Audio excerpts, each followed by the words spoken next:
Good evening.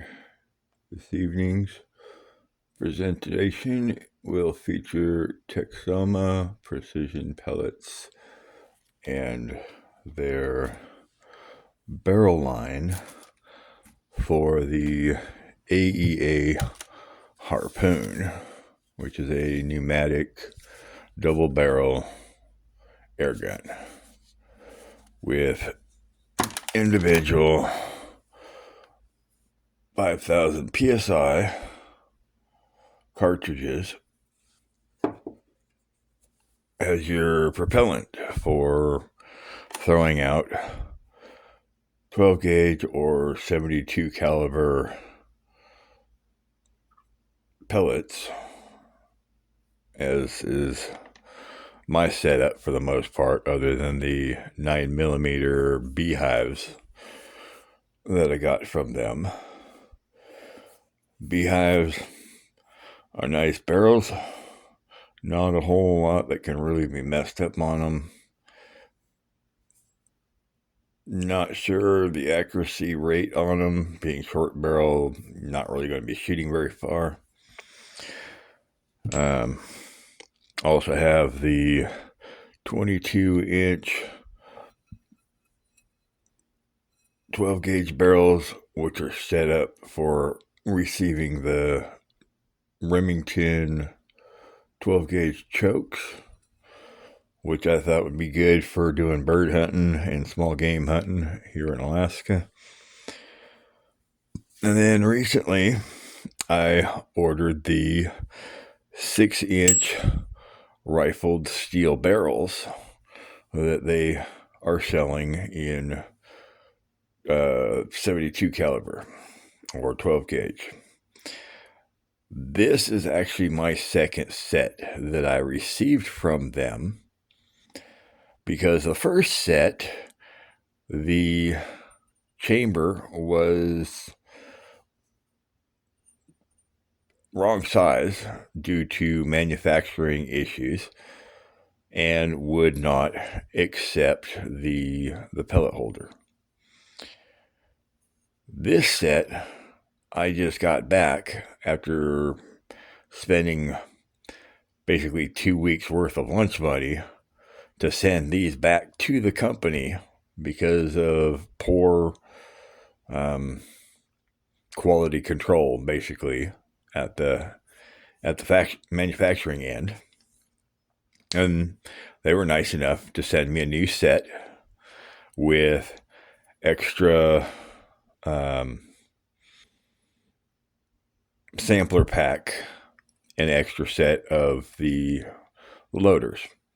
This is appreciated, though honestly I can't really eat lead, so these pellets are only good if you have the barrels that can use them. Well, when I got these barrels back, I immediately checked to make sure that yes, they'll accept the inserts for the pellet holders. But unfortunately, I also noticed, once again, a major quality control issue in the manufacturing of them, where with the inserts in, as you can see, one sets in quite a bit farther than the other one. Pretty much an entire pellet's worth plus in distancing.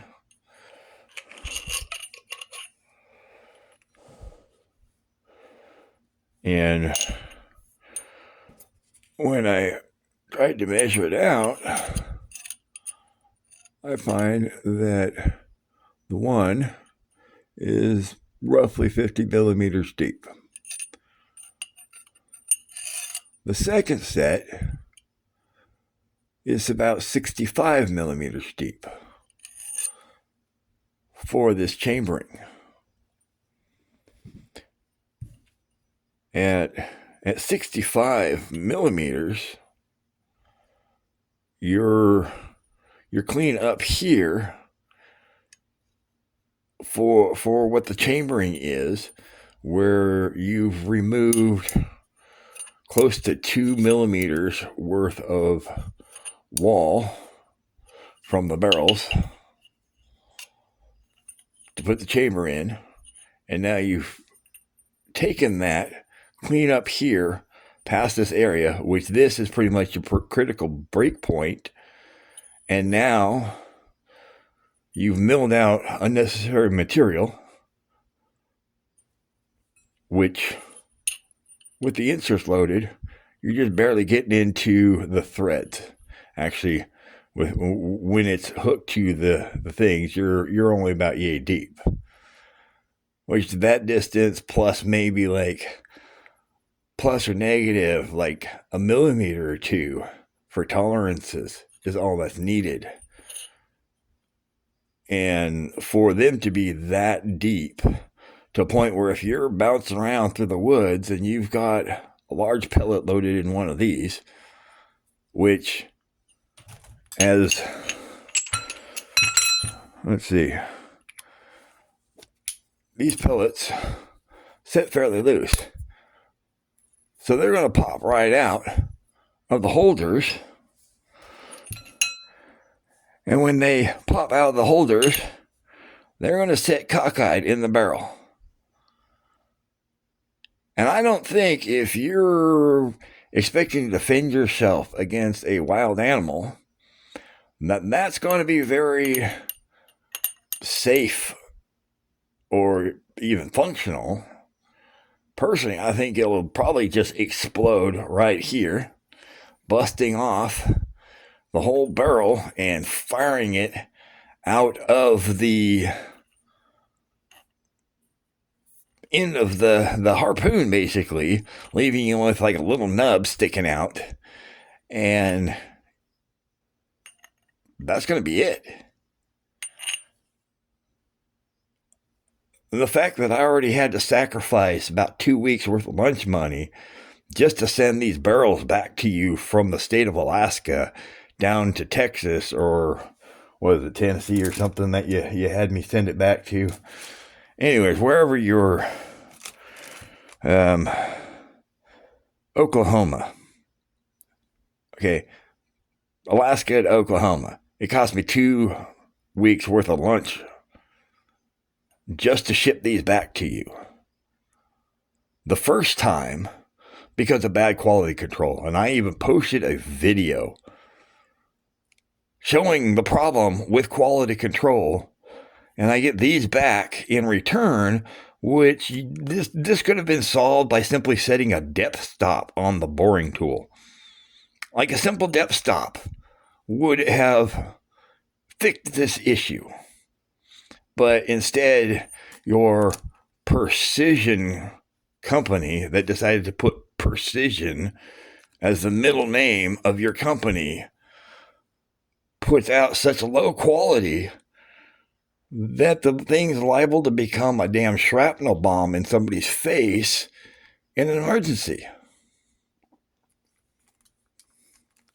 So, like, the whole, like, wind power I can support right now, I can't really support that. I really, really, really want to, because I've got a lot invested into this setup. And to constantly be getting this quality and then be told to send back these barrels because you messed up, which is costing me money I don't have to give up. And I appreciate you try to compensate me with extra samplers and everything, but those do me no good if I have a product that I can't even use. I was already somewhat upset that the original 22-inch barrels that I bought from you have crooked threading to a point where one of the barrels looks like had a button die doing this around the barrel, around your thread, when you threaded it, so that the end of the barrel is literally 2 millimeters higher than the one next to it. And it doesn't matter which side I set that barrel on, it's always that, which means it's not the fault of AEA. It's not their threading that's doing it. It's your guys' threading, which 2 millimeters might not sound like much, but whenever you extend that out to 50 yards or something, when you're trying to hunt yourself something to feed yourself, that's the difference between a meal and starvation.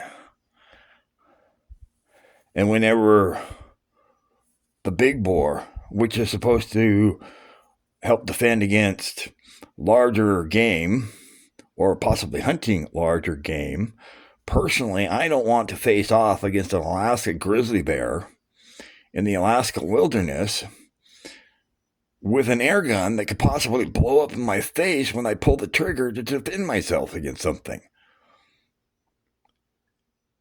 And as I've already stated before, this thing of send us back our garbage so we can send you some more garbage. I mean, I would love it if you would actually follow through with my order and give me the product that I ordered instead of milking me dry with sending me garbage that I have to constantly send back. That's not professional in my opinion.